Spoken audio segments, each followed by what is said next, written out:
Sure bafethu. At some point bafethu, you must realize ukuthi onke amabhizinisi, onke ama-companies that are enfuna imisebenzi kuyo are owned by abantu abafuna i-profit. Okay. Now, ikhampani nekhampani inama-margins ayo, iyazi ukuthi ifuna ukwenza i-profit engakanani from umsebenzi ewenzayo. Okay.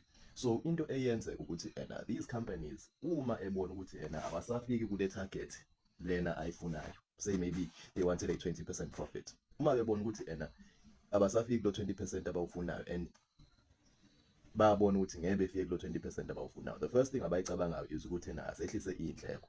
And how do they do that? Bazoxosha nina. Okay.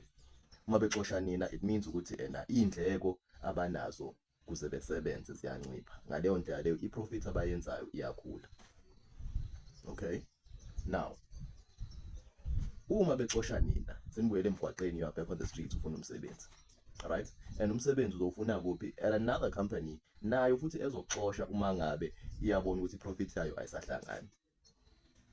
Look at South Africa nyama. You have lezi inkampani ezamathaya zithe ziyahamba. Why? Because i-profit abasenayo. Not ukuthi umsebenzi uphelile, no, i-profit lena bebeyifuna abasafike kuyona. Right? So then kwenziwa njani?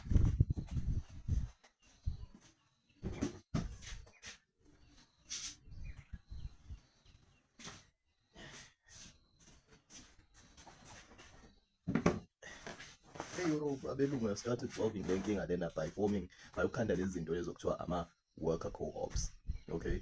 Kwi-worker co-op usho ukuthi thina abasebenzi siyahlangana.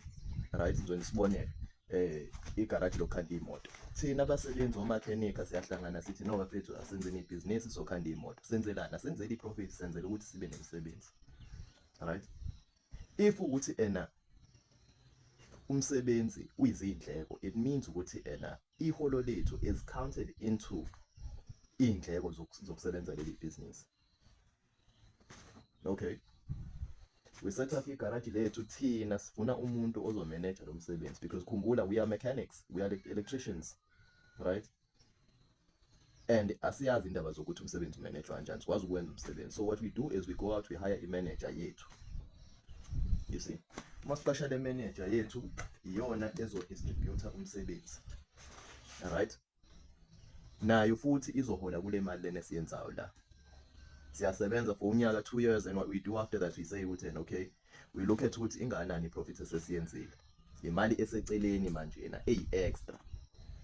Ne? And siyahlukaniselana leyo mali leyo extra. Alright? Uma singahlukaniselana leyo mali eyohlala phansi siyavumelana, sikhuluma naye manager yethu. Manager, sithenga amathuluzi amasha noma siyayidla le mali. Ithini esivumelana ngalokho. Right? Uma ukuthi profit ayikho emsebenzini, it's fine. Ayikho profit but siyahola na. Nayo into ebalekile, wonke umuntu uyahola.